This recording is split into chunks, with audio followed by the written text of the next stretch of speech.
अस्सलाम वालेकुम dear students. आज का जो हमारा लेक्चर है वो है तवील मुद्दत औस मुसारिफ़ और मुख्ततम मुसारिफ़ के ख़तों के रुझान है आपके पास। सबसे पहले तो हम ये देखेंगे कि हमारे पास अरसा तवील क्या होता है।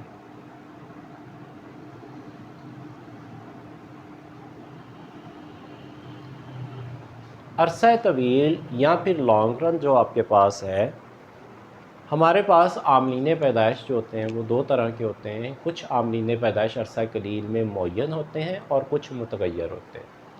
मुअय्यन के ऊपर आने वाला जो ख़र्चा होता है उन्हें हम मुअय्यना मुसारिफ़ कहते हैं, और मुतगय्यर के ऊपर आने वाला जो ख़र्चा होता है उसे हम मुतगय्यर मुसारिफ़ का नाम देते हैं। लेकिन अरसा तवील के अंदर हमारे पास टाइम फ्रेम इतना होता है कि हम अपना सेटअप जो होता है वो चेंज कर सकते हैं। हम अपना नया कारखाना लगा सकते हैं, नई इंडस्ट्री लगा सकते हैं, नई फैक्ट्री लगा सकते हैं।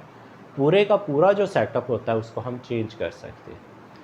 तो इसका मतलब है कि हमारे पास यहाँ पर आमलीन पैदाइश मुअय्यन कोई भी नहीं है, सारे के सारे क्या हो गए आपके पास, मुतगय्यर हो गए।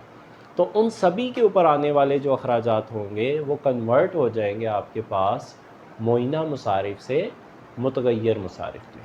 तो इसका मतलब है अरसा तवील में जो मुअय्यना मुसारिफ़ हैं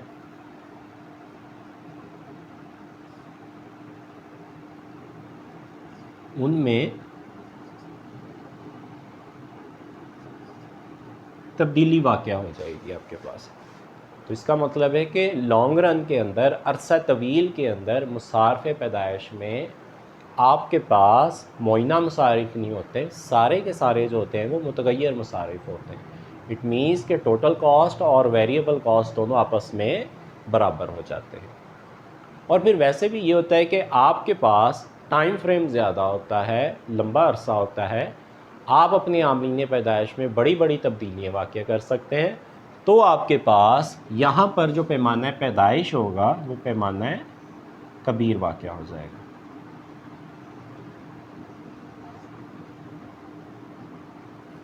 तो यहाँ पर जो पैमाना पैदाइश होगा वो आपके पास पैमाना कबीर होगा, और पैमाना कबीर के आपको बहुत सारे जो होंगे वो फ़वाइद हासिल हों।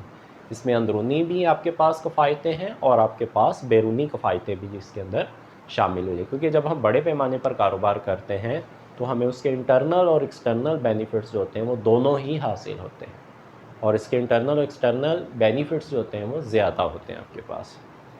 उसके बाद जब हम पैमाने कबीर के लेवल के ऊपर आते हैं तो हमारे पास जो आमलीन पैदाइश होते हैं,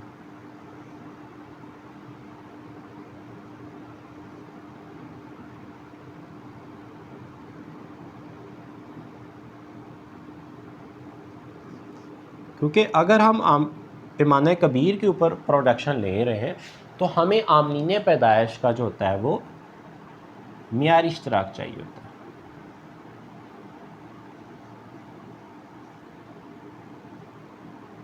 अब आमलीन पैदाइश का जो मियारी इश्तराक होता है, इससे मुराद ये होता है कि आपके पास फैक्टर ऑफ प्रोडक्शन, आपने उनका फैक्टर ऑफ प्रोडक्शन का कम्बिनेशन ऐसे बनाया है कि आपकी पैदावार जो होगी वो ज़्यादा से ज़्यादा होगी और आपके जो अखराजात होंगे वो कम से कम होंगे।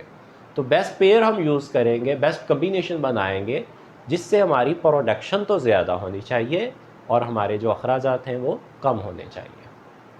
और फिर सेकेंडली ये होता है कि आपके पास पैमाना कबीर के होने की वजह से इसके जो इंतज़ामी अमूर होते हैं उनको हम बेहतर तरीके से इस्तेमाल करते हैं, और पूरे का पूरी एक मैनेजमेंट बॉडी होती है आपके पास जिससे आप पूरे का पूरा जो सेटअप होता है, जो पैमाना कबीर होता है, उसको मैनेज करते हैं, और आपके जो मुनाफे होते हैं, आपके जो बेनिफिट्स होते हैं वो पहले से कई गुना ज़्यादा बढ़ जाते हैं। हमें फ़ायदा, हम इकॉनमीज़ ऑफ स्केल बेनिफिट्स जो होंगे वो उसी वक्त हासिल कर सकते हैं जब हम पैमाना कबीर को हम बेहतर तरीके से यूटिलाइज़ करें, उसको वेल मैनेज करें, आमलीन पैदाइश का मियारी इश्तराक इस्तेमाल करें। तब जाकर आपके पास जो प्रोडक्शन लेवल होगा, तब जाकर आप अपनी प्रोडक्शन जो होगी वो ज़्यादा हासिल कर सकते हैं। उसके बाद नेक्स्ट है आपके पास इसकी कि तवील मुद्दत में औस मुसारिफ़ और मुख्ततम मुसारिफ़ के खतूत का रुझान जो होगा वो हम डिस्कस करें। अरसा कलील में जो औस मुसारिफ और मुक्तदा मुसारिफ के जो खतूत हैं वो थोड़े से स्लो डाउन होते हैं, यानी कि स्लोली होते हैं आपके पास, आहिस्ता आहिस्ता गिरते हैं और आहिस्ता आहिस्ता बढ़ते हैं, यानी उनमें थोड़ी सी तेज़ी होती है आपके पास, यानी कि गिर कर यू शेप आपके पास होते हैं। लेकिन अरसा तवील में हमारे पास जो होते हैं तो यही जो ख़त होते हैं मुसारिफ़ पैदाइश के, चाहे वो औस मुसारिफ़ का ख़त है चाहे वो मुक्तदा मुसारिफ़ का ख़त है, वो आहिस्ता आहिस्ता गिरते हैं और आहिस्ता आहिस्ता बढ़ते हैं। इनकी जो शेप होती है वो सेम अरसा कलील के ख़तों की तरह होती है, लेकिन फ़र्क ये होता है कि अरसा कलील में थोड़े से शार्प होंगे, लेकिन अरसा तवील के अंदर वो थोड़े से स्लो डाउन होते हैं आपके पास।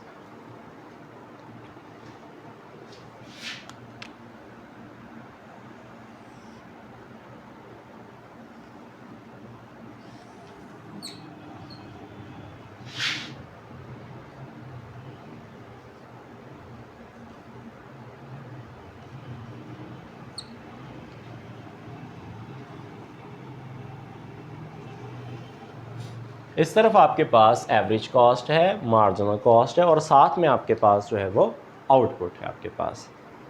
अगर हम यहाँ पर पहले पैमाने का इस्तेमाल करते हैं, पहला कारखाना इस्तेमाल करते हैं, तो ये आपके पास शॉर्ट रन एवरेज कॉस्ट 1। तो इसके अंदर जो आपके फेवरेबल पॉइंट थे कि जहाँ से अखराजात गिरना शुरू हुए, एक आउटपुट शेयर होगी आपके पास, और जब अखराजात में इजाफ़ा होना शुरू हुआ तो आपने एक नए प्लांट का जो था वो इस्तेमाल किया, तो ये बन गया शॉर्ट रन एवरेज कॉस्ट 2। तो इसका मिनिमम पॉइंट आपने ले लिया। यही जो प्रोडक्शन है आपको इस आउटपुट पे भी मिल सकती है, इस कॉस्ट पे भी, और यही आउटपुट आपको इस कॉस्ट पे भी मिल सकती है। इसी तरह से ये Q3 है आपके पास, ये मिनिमम हो गया, और जब देखा कि इसमें इजाफा होना शुरू हो गया तो आपने इसकी नए सिरे से जो थी वो एक नया प्लांट जो था वो आपने इसमें इन्वॉल्व किया, और इसके अंदर आपने जब अखराजात बढ़ना शुरू हुए आपके,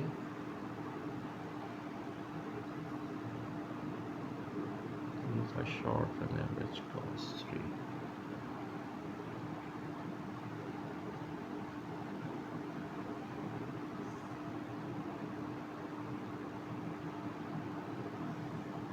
तो ये Q3 पैदावार यहाँ पर भी मालूम कर सकते हैं और इसको यहाँ से भी मालूम कर सकते हैं। इसी तरह से ये आपकी प्रोडक्शन यहाँ से भी हासिल हो सकती है। तो यहाँ पर आपने 3 पॉइंट्स जो मेन इसके लिए वो A है, और ये आपके पास B पॉइंट है, और ये आपके पास C पॉइंट है। इन सभी पॉइंट्स को आपने मिला दिया,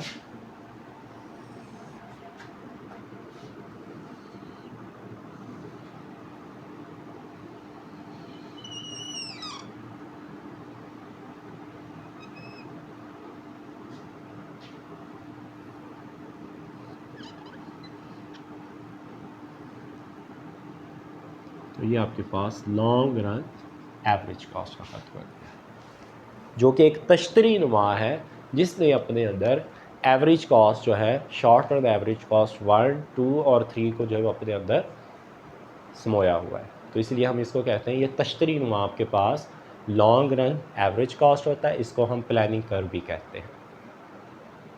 उसके बाद ये तो था आपके पास लॉन्ग रन एवरेज कॉस्ट हासिल हो गया औसत मुसारिफ का। अब हमें चाहिए मुख्तसर मुसारिफ का ख़त। इनके डीपली पॉइंट में से हमेशा MC का ख़त गुजरता है, short run MC1, short run MC2, इसके डीपली पॉइंट में से शॉर्ट रन MC3। अब जिस जिस जगह पर ये मार्जिनल कॉस्ट का ख़त पैदावार को टच कर रहा है, उन पॉइंट्स को लें आप, इन सभी को मिला दें।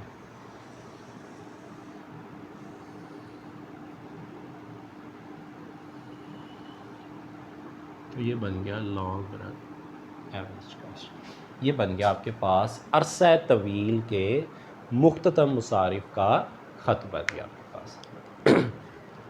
तो इसमें आपके पास 3 डिफरेंट कैटेगरी के जो है वो 4 डिफरेंट बन गए। सबसे पहले तो 2 आपके पास शॉर्ट रन एवरेज कॉस्ट और मार्जिनल कॉस्ट के ख़त आ गए, यानी कि अरसा कलील के औसत मसारिफ के खतूत को जब आपने इकट्ठा किया तो आपके पास अरसा तवील के औसत मसारिफ भी आ गए और आपके पास अरसा तवील के मुख्तसर मसारिफ भी हासिल। तो इसका मतलब है कि हम अगर शॉर्ट रन एवरेज कॉस्ट को और शॉर्ट रन मार्जिनल कॉस्ट को इकट्ठा करते हैं तो हमारे पास जो होता है वो लॉन्ग रन एवरेज कॉस्ट और लॉन्ग रन मार्जिनल कॉस्ट होता है वो हासिल होता है। तो आज का जो हमारा टॉपिक था बेसिकली वो था तवील मुद्दत औसत मसारिफ और मुख्तलिफ मसारिफ के खतूत कि हमने सबसे पहले अरसा कलील के औसत मसारिफ और मुख्तलिफ मसारिफ को लेना है। उनको जब हम इकट्ठा करेंगे तो आपके पास अरसा तवील के औसत मसारिफ और मुख्तलिफ मसारिफ जो होंगे वो आपको हासिल होंगे। तो अरसा तवील में कन्वर्ट होने के लिए हमें ज़रूरी है कि हम अपने आमलीन पैदाइश में से जो पहले मुइना आमलीन पैदाइश थे हम उनको कन्वर्ट करेंगे मुतगैर आमलीन पैदाइश में। तो इसका मतलब है कि तमाम आमलीन पैदाइश मुतगैर हो गए तो उनके जो मुइना मसारिफ थे वो भी कन्वर्ट हो जाएंगे मुतगैर मसारिफ में।